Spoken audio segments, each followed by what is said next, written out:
जय हिंद दोस्तों, कैसे हो आप सभी। उम्मीद करता हूं दोस्तों आप सभी बहुत ही बढ़िया होंगे। दोस्तों आज की वीडियो हम बात करने वाले हैं दोस्तों, अगर आप फैंटेसी क्रिकेट में लॉस में हो तो याद रखिएगा जो मैं आपको 4 टिप्स बताने वाला हूं, इनको ही आपको फॉलो करना है। इनके अलावा आपको कोई भी टिप्स को फॉलो करने की ज़रूरत नहीं है, ठीक है।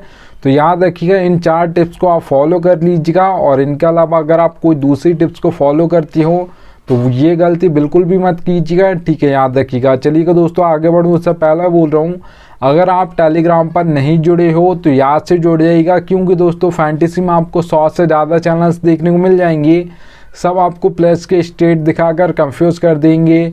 इससे भी रख सकते हो, उससे भी रख सकते हो। आपका भाई आपको बिल्कुल भी कंफ्यूज नहीं करेगा, इसलिए याद से टेलीग्राम पर जुड़ जाइएगा। चलिए दोस्तों स्टार्ट करता हूं। तो सबसे पहले दोस्तों याद रखना आप सभी को, जिस भी प्लेयर को अपनी टीम में रख रहे हो उसका प्लेयर का फॉर्म देख लीजिएगा। लास्ट 5 मैच देख लीजिएगा, आपको पता चल जाएगा प्लेयर फॉर्म में है या नहीं है, ठीक है। याद रखिएगा। एग्जाम्पल के लिए दोस्तों मैं आप सभी को बता देता हूँ, प्लेयर का फॉर्म उसके लिए बहुत इंपॉर्टेंट होता है, चाहे वो बड़ा प्लेयर हो या छोटा प्लेयर हो, ठीक है दोस्तों। एग्जांपल के लिए चाहे वो बैट्समैन हो या ऑलराउंडर हो या बॉलर हो, उनके लिए उनका फॉर्म इम्पोर्टेंट होता है। तो यहाँ पर दोस्तों आप सभी को याद रखना है। एग्जांपल के लिए मैं आप सभी को बता देता हूँ, विराट कोहली का दोस्तों IPL 2022 में फॉर्म बिल्कुल भी नहीं था। IPL 2023 उठाकर देखोगे तो फिर यहाँ पर आपको देखने को मिलेगा बहुत ही बेस्ट फॉर्म था, तो वहाँ पर उन्होंने अच्छे खासे रन्स मारे थे, ठीक है। और यहाँ देखिएगा एक और 2 प्लेयर्स के और नाम बता देता हूँ। जैसा आप सभी को पता होगा, दिनेश कार्तिक और दीपक हुड्डा, इन दोनों प्लेयर्स का IPL 2022 बहुत ही अच्छा गया था, बहुत ही बेस्ट परफॉर्म किया था। और IPL 2023 उठाकर देखोगे तो इन्होंने बिल्कुल भी खास परफॉर्मेंस नहीं दिया था, ठीक है।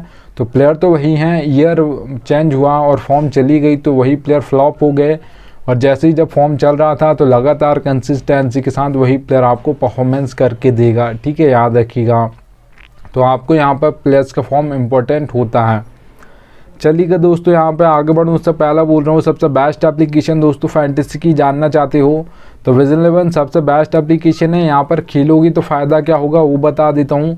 देखिए दोस्तों मैं लिख कर रखा 550 का प्रॉफिट, अभी होगा कैसा देखिए दोस्तों। ड्रीम 11 पर आपको हेड टू हेड कॉन्टेस्ट देखने को मिलेगा। नीचे वाला 5750 रुपये एंट्री फीस है, प्राइस पुल 10,000 है। वही कॉन्टेस्ट आपको विजन 11 पर मिलेगा 5199 रुपये, प्राइस पुल 10,000 है।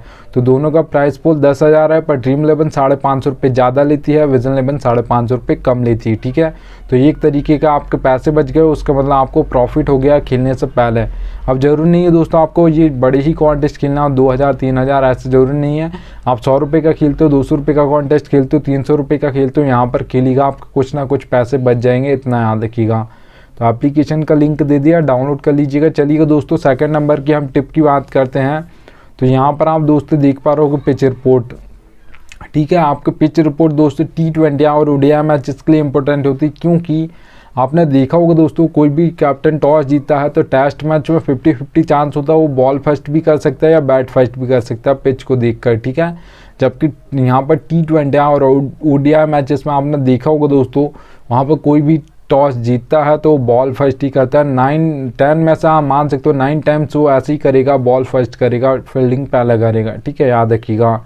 तो यहाँ पर आपको 3 टाइप्स की पिच देखने को मिल जाएगी, बैटिंग फ्रेंडली, बैलेंस, बॉलिंग। अब नाम से ही दोस्तों समझ आ रहा है बैटिंग फ्रेंडली पिच है तो आपके बैट्समैन परफॉर्म करने वाले हैं, स्कोर बोर्ड आपको ज़्यादा देखने को मिलेगा। अगर मैं बात करता हूँ दोस्तों T20 की स्कोर बोर्ड की, तो याद रखिएगा 170 से प्लस आपको ज़्यादातर स्कोर बोर्ड देखने को मिलेगा T20 में। 180 भी हो सकता है, 190 भी हो सकता है, 200 प्लस भी जा सकता है। याद रखिएगा बैटिंग फ्रेंडली पिचेस पर। अगर दोस्तों हम बात करते हैं बैलेंस पिच की, तो यहाँ पर दोस्तों आपके ऑलराउंडर्स परफॉर्म करते हैं, क्योंकि 4 number 5 number 6 number batting order ये होता है आपके ऑलराउंडर्स का। और जब भी मतलब आपने देखा होगा बैलेंस पिचेस पे ज़्यादातर आपके जो टॉप ऑर्डर है वो फ्लॉप हो जाता है, 1-2 विकेट जल्दी गिर जाते हैं। तो 4 नंबर 5 नंबर 6 नंबर इनकी बैटिंग जल्दी आ जाती है, तो ये आपके परफॉर्मेंस करके देते हैं, ठीक है। क्योंकि ऑलराउंडर्स आपको बैटिंग से भी फैंटेसी पॉइंट देता है और विकेट लेकर भी, इसलिए यहाँ पर ज़्यादातर बैलेंस पिचेस पर आपके ऑलराउंडर्स परफॉर्म करते हैं। अगर आप दोस्तों देखोगे बैलेंस पिचेस पर जो T20 में ज़्यादातर जो आपके स्कोर बोर्ड देखने को मिलेगा वो 150 से लेकर 170 के बीच में देखने को मिलेगा। ज़्यादातर 160 165 देखा जाता है बैलेंस पिचेस पर स्कोर बोर्ड, ठीक है, T20 में। चलिए दोस्तों अब हम बॉलिंग पिच की याद करते हैं। तो सबसे पहले याद रखिएगा 2 टाइप्स के तो हमारे बॉलर्स होते हैं।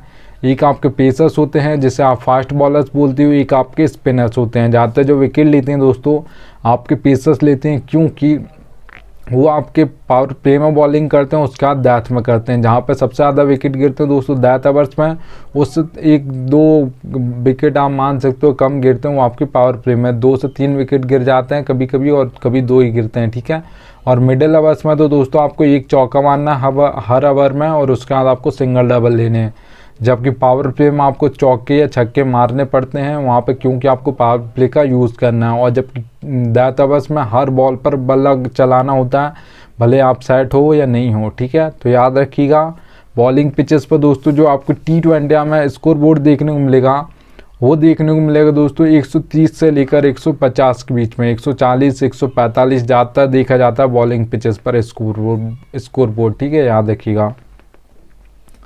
चलिए दोस्तों 3rd नंबर की टिप की हम बात करते हैं। तो ये फैंटेसी की बहुत इंपॉर्टेंट टिप्स है दोस्तों, ठीक है। बैटिंग ऑर्डर आप सभी को पता होना चाहिए, और याद रखिएगा लाइनअप से अगर आप पता कर ले तो कि मतलब इतने नंबर पे ये बैटिंग करने आएगा, तो याद रखिएगा फैंटेसी में दोस्तों ये बैटिंग ऑर्डर कोई नहीं बताता एक एक प्लेयर का, आपका है आपको एक एक प्लेयर का बैटिंग ऑर्डर बताता है। और कौन कहाँ पर बॉलिंग करेगा ये तो आपको कोई भी नहीं बताता, ना ही कोई फैंटेसी एप्लीकेशन बताती, ठीक है। लाइनअप्स तो मैं आपको बैटिंग ऑर्डर पता चल जाएगा, पर ये नहीं पता चलेगा कौन कहाँ पर बॉलिंग करेगा, ठीक है। तो याद रखिएगा आपका है आपको ये भी बताता है, एक एक प्लेयर का समझाऊंगा बैटिंग ऑर्डर कौन कितने नंबर पर आएगा, और कौन कहाँ पर कौन सा बॉलर बॉलिंग करेगा, कौन पावर प्ले में करेगा, कौन मिडिल में करेगा, कौन डेथ ओवर्स में करेगा। इसलिए याद से टेलीग्राम पर जुड़ जाइएगा।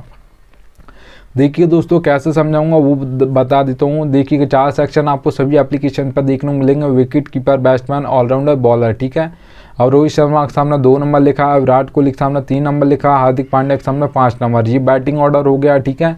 ऐसे नंबर से आपको बैटिंग ऑर्डर बता दूंगा। बॉलिंग कौन कहाँ पर करेगा ये क्या समझाऊंगा, तो आप O/M देख पा रहोगे, हार्दिक पांड्या के सामने वो बॉलिंग भी करते हैं, ठीक है। अगर दोस्तों यहाँ पर 5th ऑप्शन है बॉलिंग का, तो याद रखिएगा फिर आपके 4 ओवर मतलब T20 में डालेंगे, तो पावर प्ले में आपके 2 ओवर डालेंगे हार्दिक पांड्या, और उसके बाद मिडिल में 2 ओवर डालेंगे। तो O का मतलब दोस्तों ओपनिंग ओवर, और M का मतलब मिडिल ओवर्स, ठीक है, याद रखिएगा। तो ऐसा आपको एक प्लेयर के बताऊंगा कौन कहाँ पर कितने ओवर डालेगा, मिडिल में डालेगा या डेथ में डालेगा या पावर प्ले में डालेगा, ठीक है। और एक और एग्जाम्पल ले लेते हैं, भुवनेश्वर कुमार के सामने आप देख पा रहे हो दोस्तों O/D लिखा है, ओपनिंग में 2 ओवर डालेंगे, डेथ में 2 ओवर डालेंगे। जब इंडिया से खेलते तो दोस्तों तब भी ऐसे बॉलिंग करते थे, पावर प्ले में 2 ओवर डालते थे, 2 ओवर डेथ में डालते थे। मिडिल में कब डालते थे दोस्तों आप सभी को पता होगा, जब कोई बल्लेबाज सेट हो जाता था, आउट नहीं होता था, तो एक्सपीरियंस बॉलर को लगाया जाता था, ठीक है, याद रखिएगा। तो यहाँ पर एक एक प्लेयर का बताऊंगा कौन पावर प्ले में करेगा, कौन मिडिल में करेगा, कौन डेथ में करेगा। O का मतलब दोस्तों ओपनिंग ओवर या पावर प्ले बोल सकते हो, M का मतलब मिडिल ओवर्स, और D का मतलब दोस्तों डेथ ओवर्स, ठीक है। तो इसलिए यहाँ से आपको टेलीग्राम पर जुड़ जाना है। चलिए दोस्तों अब मैं आपसे को ये फैंटेसी की दोस्तों ये रियलिटी है, पर फैंटेसी में कोई बताता नहीं है, इतना याद रखिएगा। कोई भी कॉन्टेस्ट खेलते हो आप, head to head, small league, grand league, mega grand league, उसमें आपका लक चलता है दोस्तों फैंटेसी में, इतना याद रखिएगा। ये रियलिटी है पर कोई बताएगा नहीं। चलिएगा मैं आपको बता देता हूँ। देखिए दोस्तों मैंने 4th पॉइंट लिख कर रखा है, नीड लक। ज़रूरत पड़ेगी आपको लक की, कोई भी आप कॉन्टेस्ट खेलते हो, हेड टू हेड कॉन्टेस्ट खेलते हो दोस्तों, जिसमें 2 ही मेंबर होंगे, एक मैं हूँगा एक आप होगे, या तो मैं जीतूंगा या आप जीतोगे, ठीक है। तो इसलिए याद रखिएगा यहाँ पर आपका 10% लक चलता है, 90% आपकी नॉलेज चलती है। अगर आपको अच्छी खासी नॉलेज है फैंटेसी की तो आप एक अच्छी टीम बना सकते हो। जो मैंने आपको टिप्स दी हैं उन्हें फॉलो कीजिएगा, उसका आप एक हेड टू हेड की टीम अच्छी बना सकते हो, इतना याद रखिएगा, ठीक है। तो 10% लक, 90% आपकी नॉलेज चलती है हेड टू हेड कॉन्टेस्ट में, क्योंकि 2 ही मेंबर हैं। अब देखिएगा दोस्तों स्मॉल लीग की अगर मैं बात करता हूँ, जिसमें दोस्तों याद रखिएगा 3 से 4 मेंबर होते हैं। अब मेंबर्स बढ़ गए हैं तो लक परसेंटेज भी आपका बढ़ जाएगा, 10 से 20% आपका लक हो जाएगा स्मॉल लीग में। वहाँ पर आपको दोस्तों 1 से 2 ही मेंबर बढ़ रहे हैं, इसलिए 10 से 20% लक हो गया है। 80% आपकी यहाँ पर भी नॉलेज चलती है, इतना याद रखिएगा, ठीक है। अगर आपको यहाँ पर अच्छी खासी फैंटेसी की नॉलेज है तो आप स्मॉल लीग कॉन्टेस्ट भी जीत सकते हो, इतना याद रखिएगा। अगर दोस्तों हम यहाँ पर बात करते हैं मेगा ग्रैंड लीग की, तो 50-50 होता है दोस्तों। आपको अपना बेस्ट देना है, जिस दिन आपका लक बेस्ट देगा उसी दिन आपकी grand league mega grand league में फर्स्ट रैंक आएगी, नहीं तो नहीं आएगी, ठीक है, याद रखिएगा। ये रियलिटी है पर कोई बताएगा नहीं। दोस्तों अगर आप ये सोचते हो कि 100% लक ही चलता है फैंटेसी में, ग्रैंड लीग में, ग्रैंड लीग में, तो ऐसा नहीं है। आपने ज़्यादातर मैचेस देखे होंगे दोस्तों, 100 मैच में से एक ही ऐसा मैच होगा जिसमें आपने देखा होगा मतलब बहुत ही वन साइडेड टीम आते हैं। ज़्यादातर ऑलराउंडर्स आपको टीम बनानी और ज़्यादा टीम नहीं बनानी आपको, इतना याद रखिएगा, ठीक है। आपने देखा होगा ज़्यादातर जो फर्स्ट टीम आती है, 1 आएगी या 2 आएगी या 3 आएगी या 4 आएगी या 5 आएगी या 6 आएगी। ज़्यादातर टीम्स आपने देखी होंगी, जितने मैचेस होते हैं उसमें 5 से 6 टीम आती हैं फर्स्ट, ठीक है। 1 आएगी या 2 या 3 या 4 या 5 या 6, ठीक है। बहुत ही कम आपने मैचेस देखे होंगे जिसमें 17, 18, 19, 20 इस नंबर की टीम फर्स्ट आ जाए, बहुत ही कम होता है। इसलिए याद रखिएगा, आपको सोच समझ के टीम बनानी है, थोड़ा लक भी चाहिए आपको, मतलब 50% लक, 50% आपका नॉलेज, तो फिर 100% हो जाएगा। उसके बाद आपकी grand league, mega grand league में आपकी फर्स्ट रैंक आ जाएगी, इतना याद रखिएगा, ठीक है। चलिए दोस्तों, थैंक्स एंड ये आ चुका है। अब मिलूंगा आपसे बीच से नेक्स्ट वीडियो में, तब तक के लिए जय हिंद।